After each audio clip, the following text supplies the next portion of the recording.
क्या लिखा है?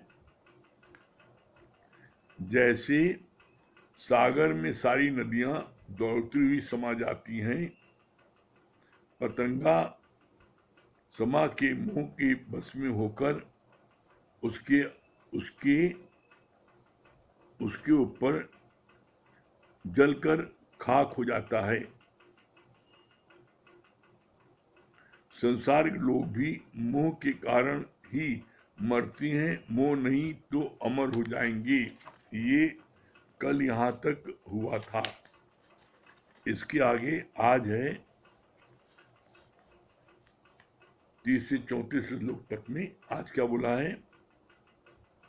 कोई व्यक्ति फिर तेज गाड़ी चलाकर सीधे काल के मुख में जाते हैं और भगवान फिर भी प्रसन्न मुद्रा में बैठे हैं, यानी भगवान प्रलय होने पर भी दुख को प्राप्त नहीं होते, पर फिर नित्य नवीन सृष्टि की रचना करती हैं।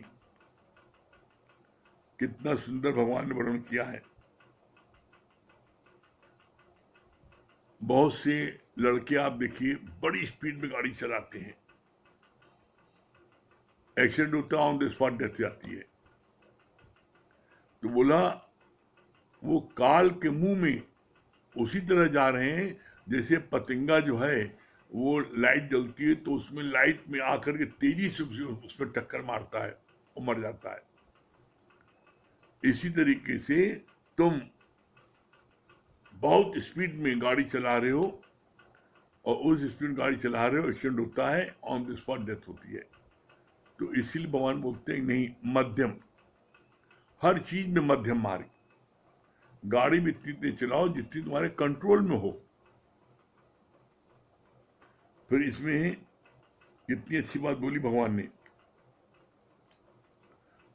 अगर ऐसी बात हो भी जाती है,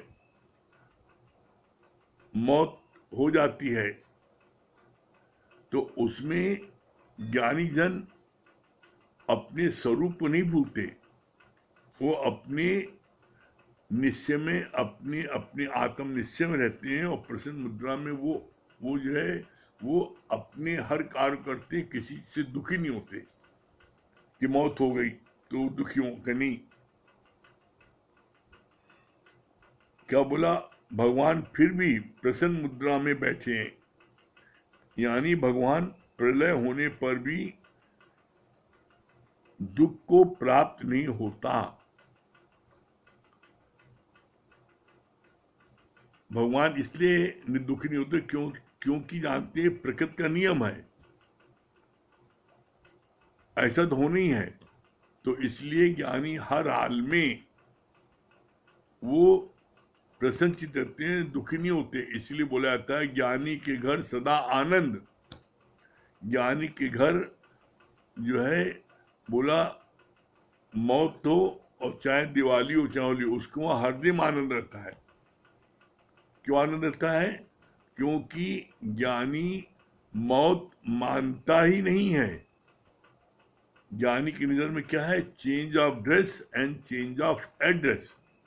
ज्ञानी की नजर में वो कपड़ा बदल के नया कपड़ा पहन के आएगा तो तुम रोगे। तुम्हारा बच्चा गंदा कपड़ा हो गया, नया पहन के आता तो रोगे। बोला इसी तरीके से भगवान भी खेल खेलते हैं। कैसे? जैसे बच्चे लोग समुद्र के किनारे जाते हैं तो बालू में अपना घर बना लेते हैं, बालू का, और फिर वहीं पर अपना कार खड़ी करते हैं, स्कूटर खड़ी करते हैं, साइकिल खड़ी करते हैं, बना देते हैं सब, और सुबह से लेके शाम तक खेलते भी हैं। ये मेरा घर है, तुम्हारा घर है, मेरी कार है, तुम्हारी कार है। लेकिन जब शाम को घर जाने लगते हैं तो सारे घरों को तोड़ देते हैं। तो क्या वो दुखी होते हैं? तोड़ के खुशी खुशी तोड़ चले जाते हैं। इसी तरीके से परमात्मा भी समय समय पर अपनी लीला दिखाता है और लोगों को जो है अपने मुख में सबको ले लेता है। सबको वो इतनी तेजी से सबको मारता है कि लोग कहते हैं कि आजकल क्या हो गया है। अरे, ये प्रकृति का नियम है कि हर कुछ साल बाद कुछ न कुछ ऐसा भगवान लीला रचते हैं, वो अपनी दिखा देते हैं शक्ति। जो लोग अज्ञानी होते हैं, मूढ़ होते हैं, वो भगवान की शक्ति को नहीं मानते, तो भगवान बीच बीच में अपनी लीला यही दिखाते हैं, जैसे आजकल दिखा रहे हैं।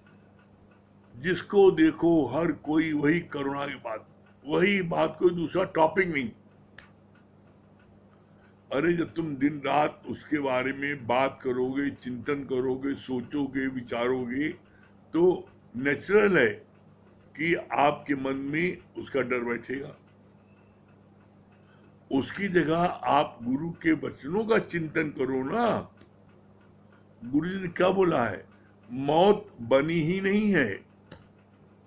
गुरु ने क्या बोला है? जिसने शरीर धारण किया है उसको शरीर को त्यागना भी पड़ेगा, चाहे वो कोई हो, चाहे वो राम हो, चाहे कृष्ण हो, चाहे कोई हो, त्यागना पड़ेगा। तो ऐसे में हमें जो है ना, हमें कहीं पर अटकना नहीं है, प्रकृति का नियम है। अब आज ही देखिए, आज क्या है? रामनवमी। आज भगवान राम प्रकट हुए।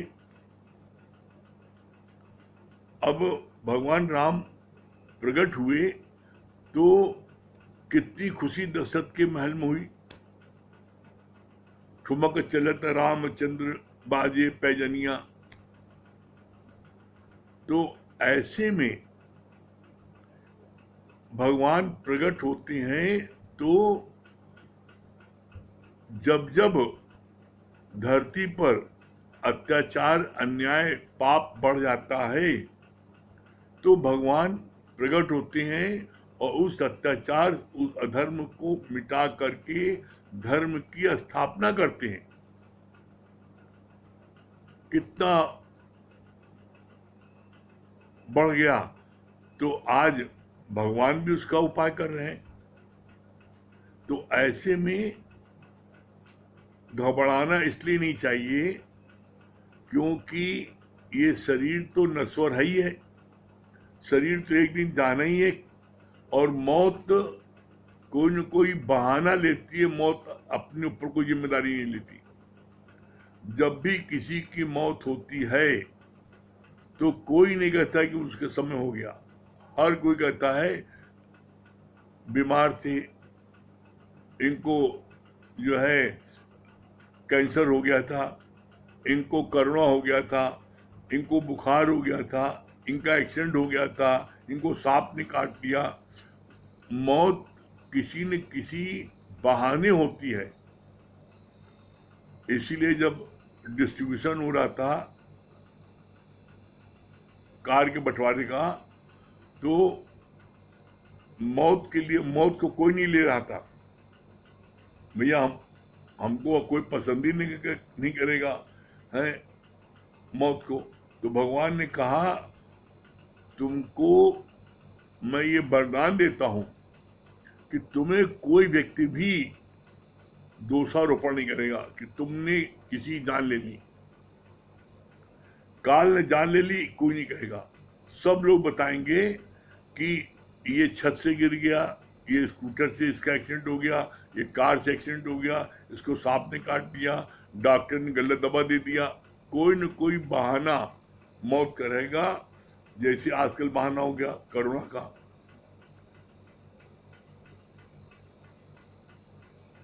तो मौत किसी न किसी बहाने आती है, और ये जो मौत है ये निश्चित है। बोला नहीं, सत्य क्या है, अटल सत्य क्या है? का अटल सत्य सिर्फ है, क्या है? मौत। ये अटल सत्य है, मौत। और मौत जो है वो हर हाल में आएगी, तो मौत से डरना क्या? तो इसके लिए भगवान ने बहुत अच्छा अभिविशन किया है जो 11वें अध्याय में भगवान मौत का ही पूरा जिक्र है कि लोग तेजी से भी इसे पढ़ रहे हैं। क्या बताएंगे, देखिए लिखा है, क्या लिखा, कोई व्यक्ति फिर तेज गाड़ी चलाकर सीधे काल के मुख में जाते हैं और भगवान फिर भी प्रसन्न मुद्रा में बैठे हैं, यानी भगवान प्रलय होने पर भी दुख को प्राप्त नहीं होता है, पर फिर नित्य नवीन सृष्टि की रचना करता है। भगवान जो है सृष्टि को बिगाड़ते हैं और फिर रचना करते हैं बार बार। ये जो है उनका शौक है। भाई जैसे किसी का शौक होता है खेलने का, आप खेल, उनका ये खेल है। तो इसमें फिर आगे बोला कैसे, देखो, खेल जीवन मरण का रचाए वही, खेल जीवन मरण का रचाए वही, फूल कांटों के संग संग खिलाए वही। कितना अच्छा बोला ना कि परमात्मा जो है ये जीवन मरण का खेल वही रचता है और फूल और कांटे में वही रचता है? तो इसके लिए क्या है, चाहे फूल मिले चाहे कांटे मिले, चाहे जीवन मिले चाहे मरण मिले, दोनों भगवान आपके हैं। सुख भी आपके, दुख भी आपके। मैं किसको त्यागू भगवान, दोनों ही आपके हैं। जो भी मिले उसको हम सहज स्वीकार करें। फिर आगे बोला कितना अच्छा,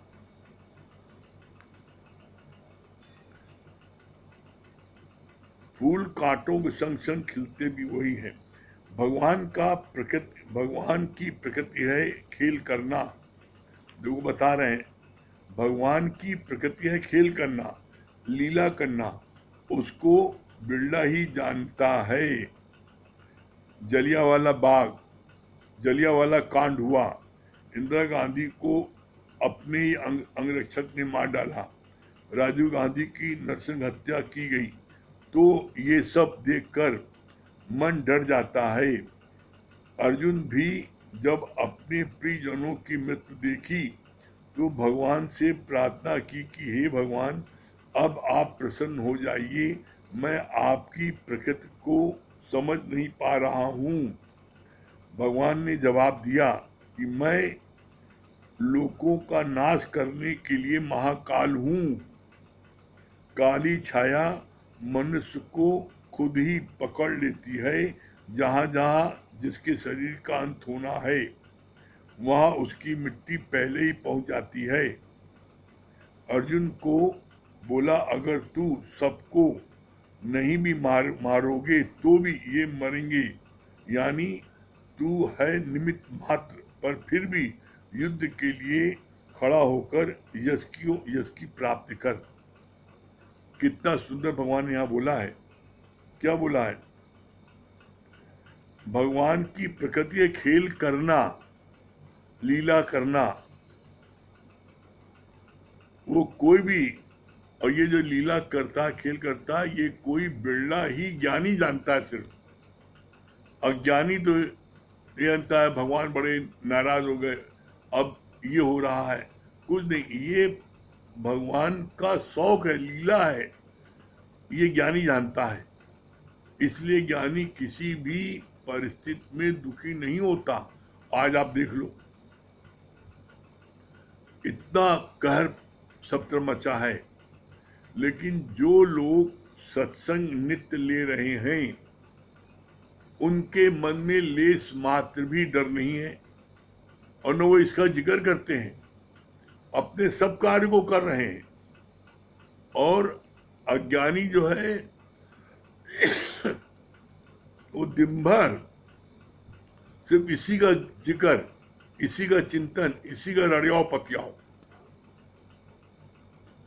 तो ऐसे भगवान बोला, अरे चिंतन करना है तुम्हें भगवान के वचनों का। इसके लिए बोला नहीं गया है, चिंता तेरी तभी मिटेगी जब चिंतन में ले लोगे राम। रामा ने राम के वचन, कृष्ण के वचन, ये बोला। तो हम दिन भर वही करना, वो मर गया, ये मर गया, उसको ये हो गया। अरे भाई, अभी भगवान ने क्या बोला, जिसका समय पूरा हो गया है उसका शरीर उस स्थान पर, काल के स्थान पर पहले ही पहुंच जाता है। मौत निश्चित है, किस जगह किस समय कहाँ होनी है, यही एक अटल सत्य है मौत। और इसीलिए बोलते हैं मौत की यादगिरी बनाती है मेहमान। मौत आपको याद है तो आप कभी भी गलत कर्म नहीं करोगे। आप दूसरे का रुपए हड़पते हो, बेईमानी करते हो, चोरी करते हो, ठगी करते हो, क्यों? इसीलिए ये तुम भूल जाते हो कि मैं भी मरूंगा। इसीलिए बोला गया इस दुनिया में सबसे बड़ा आश्चर्य क्या है? सबसे बड़ा आश्चर्य यही है, एक दिन से एक स्थिर कर्मानी अचरज लखा न जाए। एक एक जो है काल के मुख में जा रहा है, अर्थी पहुंचाने जा रहे हो और वहां से भाग के आए घर, फिर सीधे जल्दी से भाई का कहाँ कहाँ कौन पैसा निकाल ले, कितना गमन कर ले, बेईमानी, ठगी। क्यों? अरे उमर के हम थोड़ी मरेंगे। तो आज दुनिया इसी बात में लगी है, यही पाप बढ़ रहा है। इसलिए बोला नहीं भाई ही भाई को खाए। ये जो चल रहा है, इसीलिए तो सारी बातें हो रही हैं। As you think you become. तुम जैसा जैसा मन में सोच रखोगे, गंदी सोच रखोगे, गंदे होते जाओगे।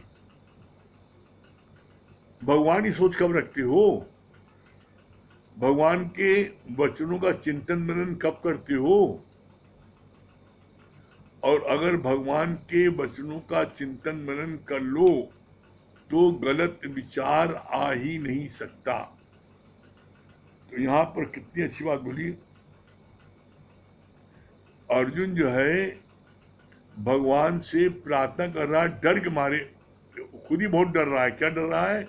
वो देख रहा है कि सारे कौरव पांडव बीच पितामह जितने हैं, द्रोणाचार्य, जो भी जितने सब आए, सब तेजी से भगवान के मुख में जा रहे हैं।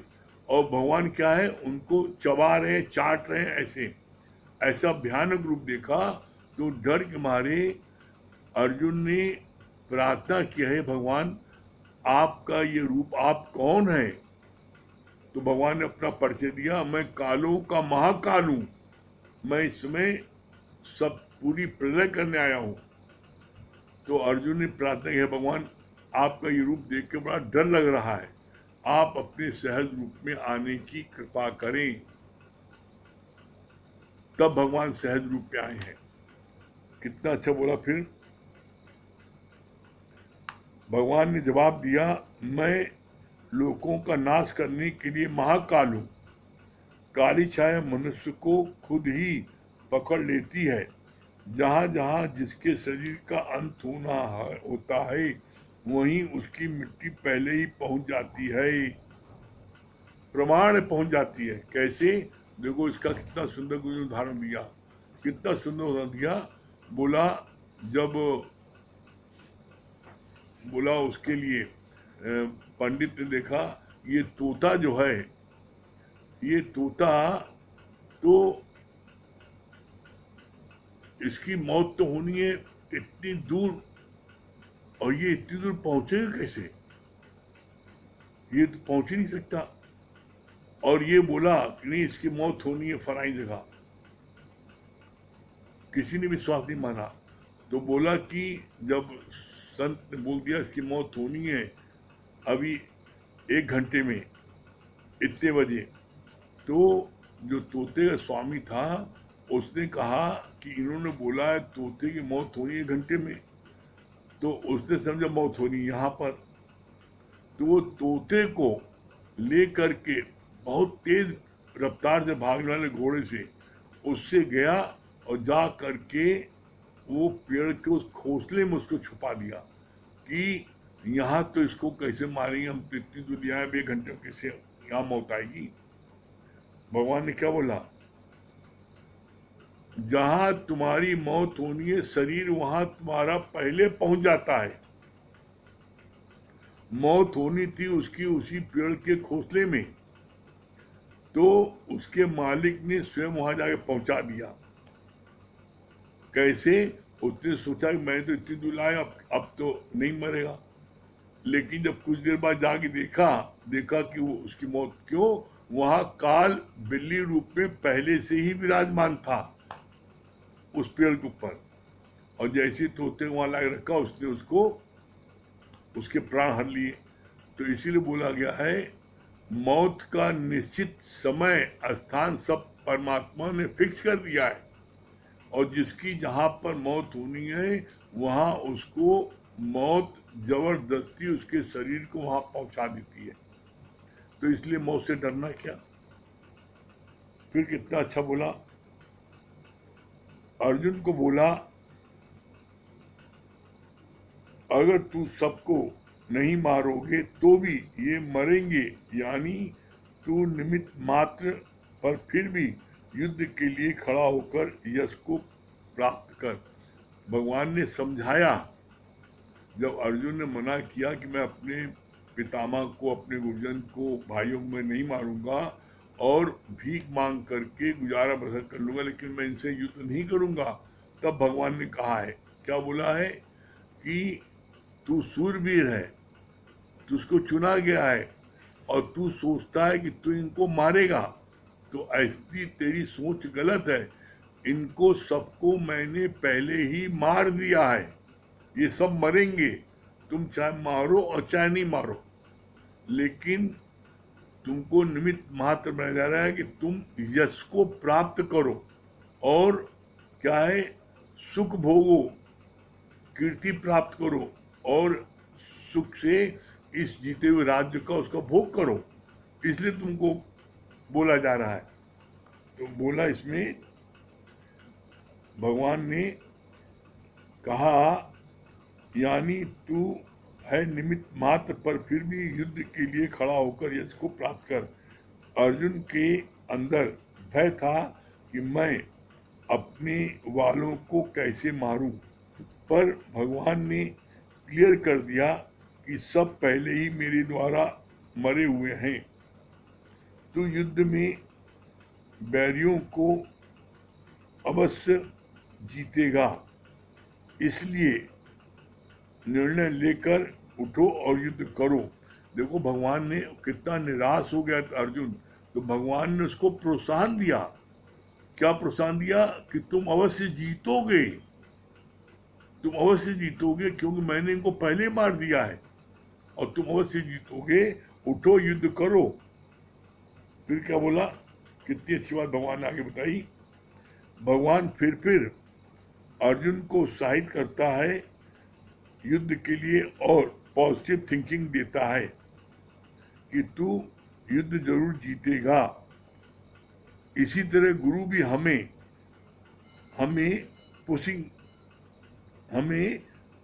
पुशिंग देता है। क्या? जब हम अपने जीवन रूपी खेल में निराश होकर, सुस्त होकर बैठ जाती हैं, सत्संग नहीं आती हैं, तो गुरु हमको पॉजिटिव थिंकिंग देता है कि नहीं, तुम्हें सत्संग जरूर आना है, तुम जो है डरो नहीं, तुमको लोग डराएंगे, डरो नहीं। क्यों? क्योंकि मौत एक दिन आनी है, तो तुम सत्य के मार्ग के लिए शहीद हो जाओ, तुम जो है इसके लिए डरो नहीं। और हमें गुरु पॉजिटिव थिंकिंग देता है और कहता है कि अपने जीवन रूपी खेल में निराश होकर, सुस्त होकर बैठ जाते हो, ऐसा मत करो। गुरु हमको प्रेरणा देता है कि तुम नित्य सत्संग लो। क्यों? क्योंकि सत्संग लेने मात्र से ही तुम्हारे अंदर ताकत आएगी मन को, और अगर तुम सत्संग नहीं लोगे तो तुम्हारे अंदर में माया का संग करोगे तो कमजोरी आएगी। इसलिए आप देख लो, जो लोग सत्संग नहीं लेते और उनके जीवन में थोड़ा सा भी अपमान हो जाता है, थोड़ा सा भी उनके साथ कोई ऊंचा नीचा होता है, तो वो कैसा अपना आपा खो देते हैं, इतना क्रोध करते हैं कि हार्ट अटैक हो जाता है। इतना आपे से बाहर हो जाते हैं कि गाली गलौज बकने लगते हैं। ये बात तो मैंने अपनी कानों से, अपनी आंखों से देखा कि आईएएस अफसर, सबसे बड़ा अधिकारी, मेरे सामने किसी का फोन आया और उन्होंने कोई बात बोली उनको, हमारे बहुत परम मित्र थे, तो वो फोन पर ही उसको गाली बकने लगे। मैंने तुरंत तो रिसीवर काट दिया, तुरंत हाथ रखा, मैंने कहा आप क्या कर रहे हैं ये, और आप क्या अनर्थ कर रहे हैं, आप इस तरह गाली बक रहे हैं, हो सकता है वो टिप कर रहा हो सकता है उसने जानबूझ करके आपको ऐसा कहा हो और आपकी गाली जो है वो कोर्ट में सुनवा दे, तो आप तो फंस जाएंगे। तो कहा यार हमको इतनी गुस्सा आ गई कि हम अपने आपे में नहीं थे। तो बोला क्रोध जो है ये तुम्हारे से ऐसे से कर्म करा देगा कि तुम बहुत हॉट वाटर में आ जाओगे, और किसी से भी गलती करानी हो आप उसको क्रोध दिला दो। और यही चीज आपको पर कोई फार्मूला अप्लाई करे तो बचने का उपाय क्या है? जब आपको कोई क्रोध दिला दे, क्रोध आपको आ जाए, पहली बात तो क्रोध आप लाओ नहीं, लेकिन अगर आ जाता है, प्रैक्टिस नहीं है, आप रोज ज्ञान नहीं ले तो क्रोध आ जाता है, तब भी आप फार्मूला अप्लाई कर लो। क्या? न हम उसकी तरफ देखेंगे और न मुख से कुछ बोलेंगे, बस आप उस समय आंख बंद करके 1 मिनट गुरु को ध्यान करो। 1 मिनट जो है आप ओम को जाप करने लगो, आप देखना आपका क्रोध शांत हो जाएगा। क्यों? क्रोध में लिया हुआ कोई भी डिसीजन कभी सही नहीं होता। क्रोध में लिया हुआ डिसीजन हमेशा गलत होता है और बाद में पश्चाताप करना पड़ता है। तो यहाँ पर भगवान ने कितनी अच्छी बात बोली कि गुरु भी हमें जो है हमको पुश करता है, हमारे को पॉजिटिव थिंकिंग देता है और कहता है कि नहीं, तुम जो है क्या है, तुम निराश नहीं हो, तुम सुस्त मत पड़ो, तुम जो है इस मार्ग पर आगे बढ़ते रहो। आज भी किसी का फोन आया, कहने लगे कि सत्संग में हमको कैसे नहीं आ पाएंगे, दिक्कत हो रही है। हमको क्या दिक्कत है? मना करते हैं, हमको मना करते हैं तो पूछो उनसे, हम घर के बाहर न जाएं तो दुकान नहीं खोलेंगे, वो घर के बाहर कहाँ जा रहे हैं, वो न जाए। फिर बड़ी विडम्बना है, आप रोते हो, प्रार्थना करते हो, भैया बाबू करते हो, हर तरह के रिक्वेस्ट करते हो कि आप सत्संग चलो, वो आपके सत्संग में, आपके प्रकाश में नहीं आते, सारी मिन्नत करने के बाद भी, और आप उनके अधिकार में चले जाते हो एक बार कहने पर। क्या करें? अरे क्या करें? क्या जो डर गया सो मर गया, क्या करें? कोई क्या करेगा? आप सत्य के मार्ग पर चल रहे हो तो डर रहे हो, और अगला जो है बेईमानी के मार्ग में चल रहा है, और वो निडर है, उससे तुम डर रहे हो। एक बात आप हमेशा समझ लो, गुरु जी ने तो पहले कह दिया, यहाँ पर क्या बोल दिया है? कह दिया है कि अगर यहाँ सत्य के मार्ग में इसमें तुमको डर लगता है तो घर बैठो, सत्य के मार्ग में आगे बढ़ोगे तो यहाँ पर कहा कि आगे बढ़ोगे तो यहाँ पर तुमको कोई अब शब्द भी कहेगा तो शिष्य ने जवाब दिया, गुरुजी कोई अब शब्द कहेगा तो हम शुक्राना मानेंगे गुरु का, इसने अब्द शब्द कहा लेकिन हमको मारा तो नहीं। कब मारे? तब मारेगा तब का, तब हम गुरु जी शुक्राना मानेंगे, गुरु जी आपका लाख लाख शुक्राना है, इसने हमको मारा लेकिन हड्डी पसली नहीं तोड़ी। और जब हड्डी पसली तोड़ दे तब गुरु जी तब भी हम शुक्राना मानेंगे कि हमको जो है हड्डी पसली तोड़ी, हमको जान से तो नहीं मारा। जान से मार दे तब गुरु के कार्य में शहीद हो गए, वीरगति को प्राप्त हो गए। तो यहाँ नाम होगा कि आप रणभूमि से भाग के जाओगे तब नाम होगा। भगोड़ों में नाम लिखाओगे? सत्य के मार्ग पर चलने पर कठिनाई अवश्य आएगी, लेकिन ये बात आप जान लो, तेरा कुछ न बिगड़ेगा सतगुरु शरण आने के बाद, और हर खुशी मिल जाएगी कदमों में झुक जाने के बाद। कोई बाल बांका नहीं कर सकता आपका। आप सत्य के मार्ग में चल रहे हो, कठिनाई आएगी, उन कठिनाइयों का आप हंस के सामना करते चलो, रुको नहीं। बस बोला है ना, थम गया पानी जम गई काई, बहती नदियां साफ काई। आप बहते रहोगे, हमेशा पवित्र स्वच्छ रहोगे, और जहां थम गए रुक गए तहां गंदगी पैदा हो जाएगी, और फिर आप चाह कर भी फिर जो आप आगे नहीं बढ़ पाओगे। ठीक है, चलिए देखिए, आज रामनवमी है, तो आज रामचंद्र जी प्रकट हुए हैं, और वो रामचंद्र जी प्रकट हुए हैं और कह रहे हैं कि मेरी नाव पर आके बैठो तो तुमको हम इस भव सागर से पार कर देंगे। ये भजन जो है भगवान का बड़ा सुंदर भजन है।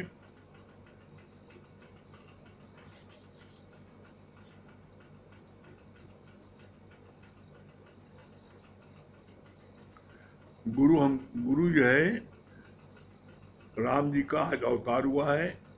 उन्होंने रामचंद्र जी गुरु रूप में आए हैं, और वो करुणा करके सभी भक्तों से क्या कह रहे हैं कि मेरी नाव पर बैठ जाओ, हम तुमको इस भवसागर से पार कर देंगे। कैसे?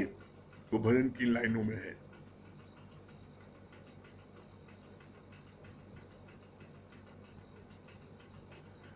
राम नाम की नैया लेकर सतगुरु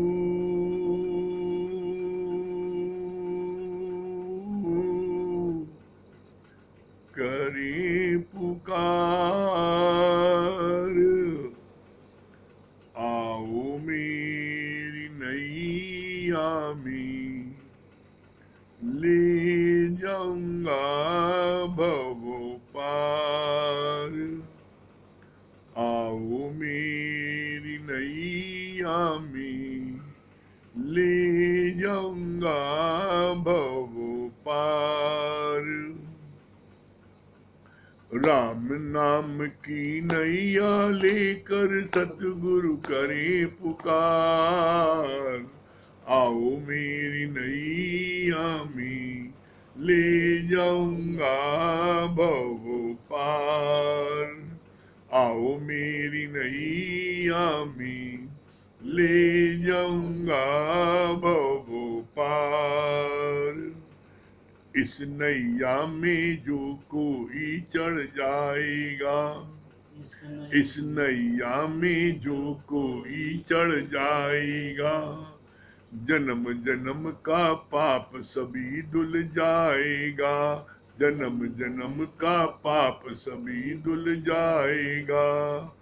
कटे 84 के बंधन और पड़े न यम की मार, कटे 84 के बंधन और पड़े न यम की मार, आओ मेरी नैया में ले जाऊंगा भव पार, आओ मेरी नैया में ले जाऊंगा भव पार। राम नाम की नैया लेकर सतगुरु करे पुकार, आओ मेरी नैया में ले जाऊंगा भव पार, आओ मेरी नैया में ले जाऊंगा भव पार। अब शिष्य क्या कहता है? पाप की गठरी शीश धरे कैसे आऊं मैं, पाप की गठरी शीश धरे कैसे आऊं मैं, अपने ही अवगुण से खुद शर्माऊं मैं, अपने ही अवगुण से खुद शर्माऊं मैं। नैया तेरी साची भगवन मेरे पाप हजार, नैया तेरी साची भगवन मेरे पाप हजार, आओ मेरी नैया में ले जाऊंगा भव पार, आओ मेरी नैया में ले जाऊंगा भव पार। राम नाम की नैया लेकर सतगुरु करे पुकार, आओ मेरी नैया में ले जाऊंगा भव पार, आओ मेरी नैया में ले जाऊंगा भव पार। करके दया सतगुरु ने चुनरिया रंग डाली, करके दया सतगुरु ने चुनरिया रंग डाली, जन्म जन्म की मैली चादर धो डाली, जन्म जन्म की मैली चादर धो डाली। दाग भरी थी मेरी चुनरिया, दाग भरी थी मेरी चुनरिया कर दी लालो लाल, दाग भरी थी मेरी चुनरिया कर दी लालो लाल। आओ मेरी नैया में ले जाऊंगा भव पार, आओ मेरी नैया में ले जाऊंगा भव पार। राम नाम की नैया लेकर सतगुरु करे पुकार, आओ मेरी नैया में ले जाऊंगा भव पार, आओ मेरी नैया में ले जाऊंगा भव पार। अपना जीवन सौंप दो मेरे हाथों में, अपना जीवन सौंप दो मेरे हाथों में, श्वास श्वास को जोड़ दो मेरी यादों में, श्वास श्वास को जोड़ दो मेरी यादों में। पाप पुण्य का बनकर आया हूँ मैं ठेकेदार, पाप पुण्य का बनकर आया हूँ मैं ठेकेदार। आओ मेरी नैया में ले जाऊंगा भव पार, आओ मेरी नैया में ले जाऊंगा भव पार।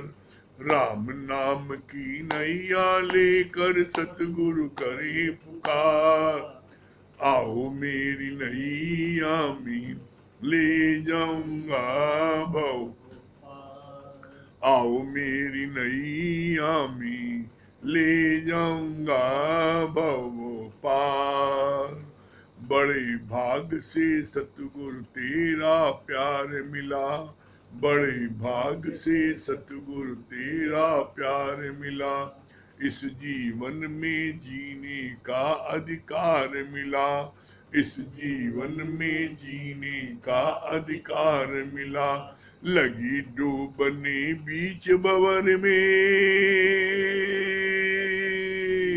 लगी डूबने बीच भंवर में आ गए केवनहार, लगी डूबने बीच भंवर में आ गए केवनहार।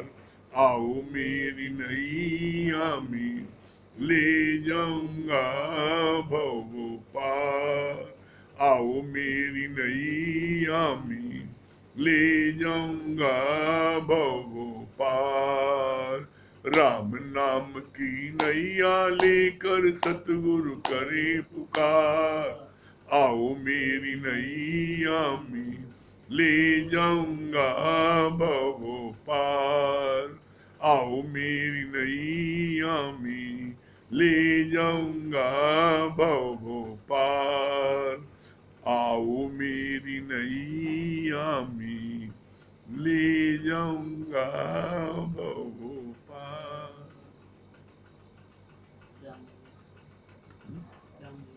हाँ श्याम भैया निकालो। जगा दिया, तबीयत हल्की थी, एकदम फुर्तीला ला दिया।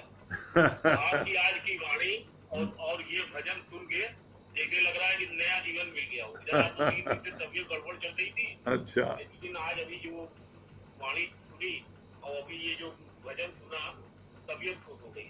वैसे आपने जो आज बताया कि मौत की यादगारी बनाती है मेहमान, पहला पॉइंट।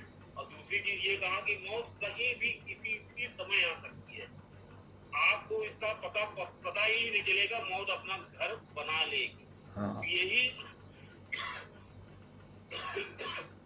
यही चीज का ज्ञान समझ में आने के बाद अंदर से एकदम स्फूर्ति आती है कि जो होगा होगा भैया, मौत होगी तो अपने आप जगह बना ही लेगी, चाहे जितना प्रयत्न करें, चाहे जितना यत्न करें, चाहे जैसे करें। जैसा आपने तोते वाला उदाहरण दिया, बहुत अच्छा लगा, बहुत अच्छा लगा मुझे भैया। बहुत बढ़िया। हाँ सोकर उठ गए। हाँ बहुत सुंदर। हाँ मिनी मालविया जी। हाँ प्रणाम। हाँ मिनी मालविया। हाँ आ रही है, बताइए क्या क्या बता रही हैं?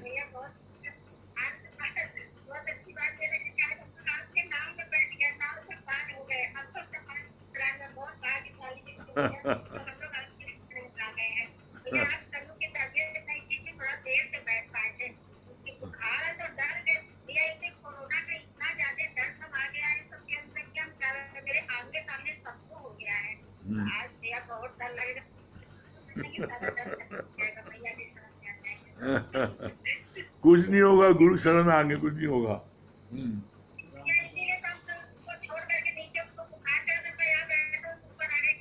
हाँ ठीक, बहुत सुंदर। हाँ राम प्रकाश भैया। सदगुरु को शुक्राने भैया। हरिओम। हरिओम भैया। कितना अच्छा भैया आपने भजन सुनाया है।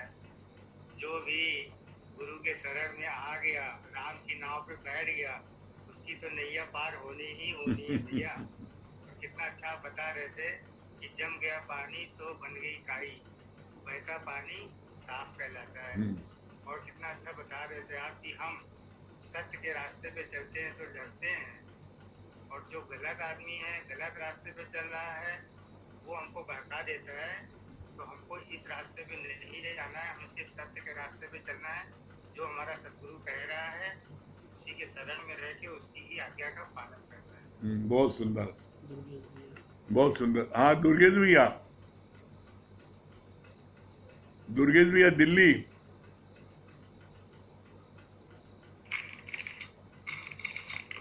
हरिओम गुरु जी। हरिओम। हरिओम भैया, क्या बोल रहे दुर्गेश भैया? फोटो नहीं आ रही। हाँ गुरु जी, बहुत अच्छी बात बताई ना आपने कि अगर आप भगवान का चिंतन मनन करोगे तो आपके अंदर कोई बुरा विचार नहीं आएगा। हाँ चिंता तेरी तभी मिटेगी जब चिंतन में ले लोगे राम। ये बात हाँ। बहुत अच्छी लगी गुरु जी। और पूजा जी क्या बता रही हैं?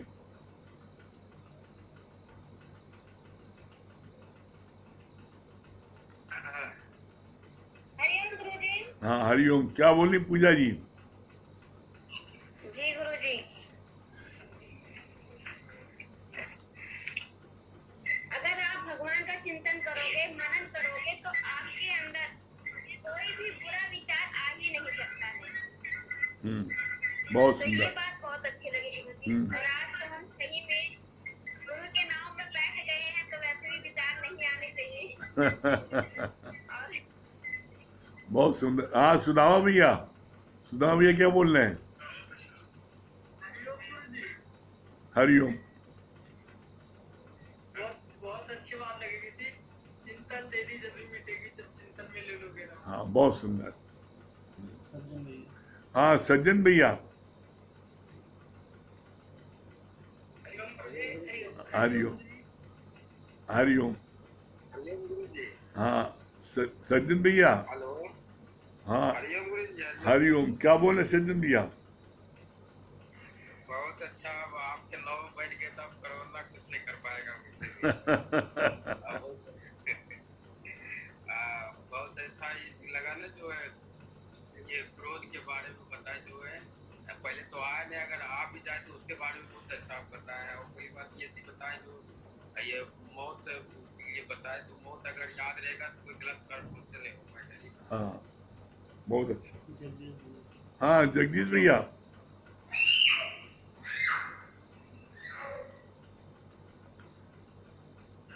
जगदीश भैया। हाँ जी, हरिओम। हाँ हरिओम जगदीश भैया। हरिओम। हाँ क्या बोल रहे हैं? आज आज तो अभी अभी हमने खोला है, बहुत बिजी थे तो आज सुन नहीं पाए।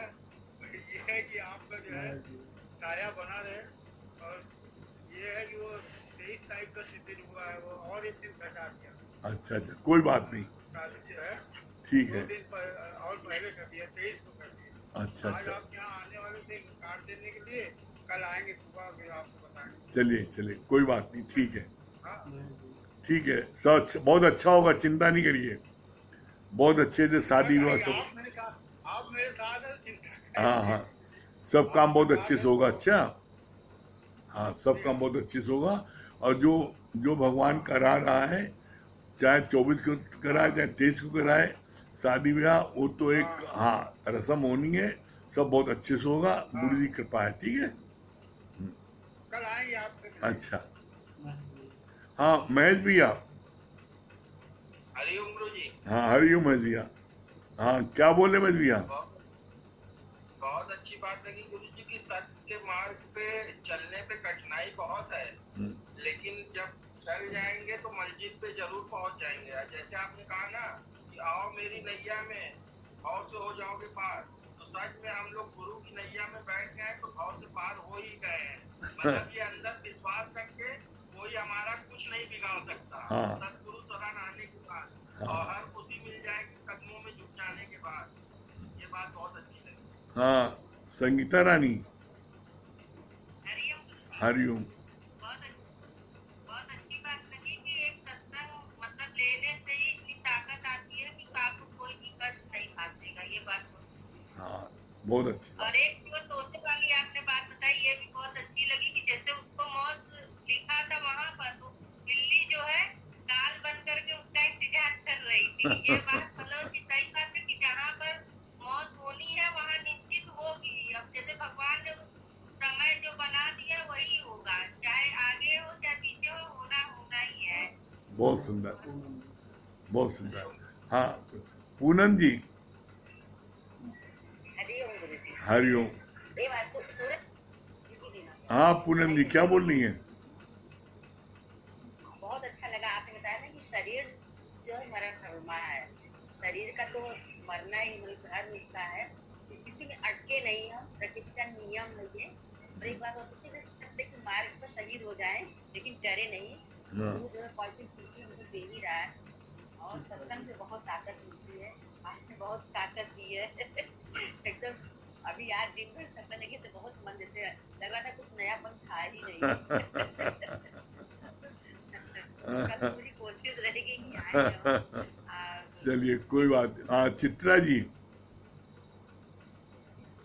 हरिओम।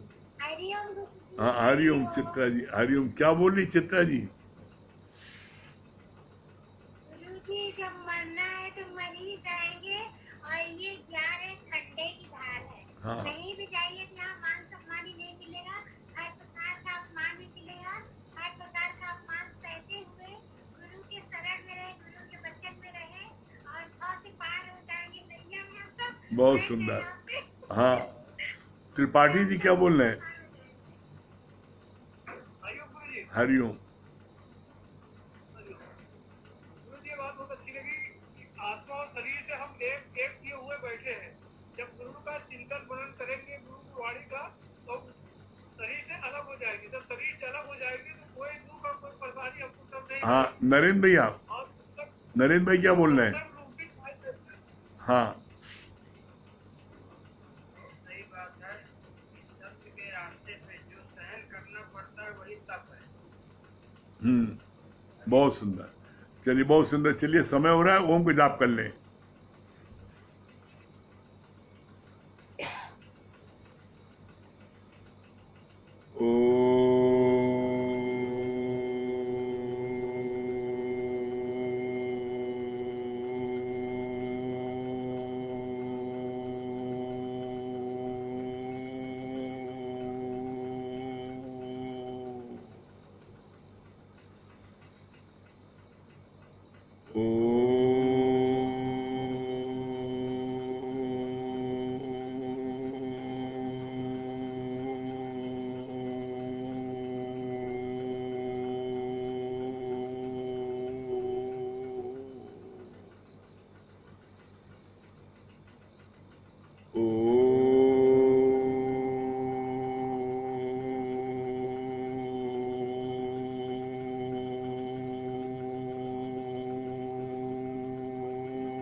सभी प्रेमियों को हरिओम, राम राम।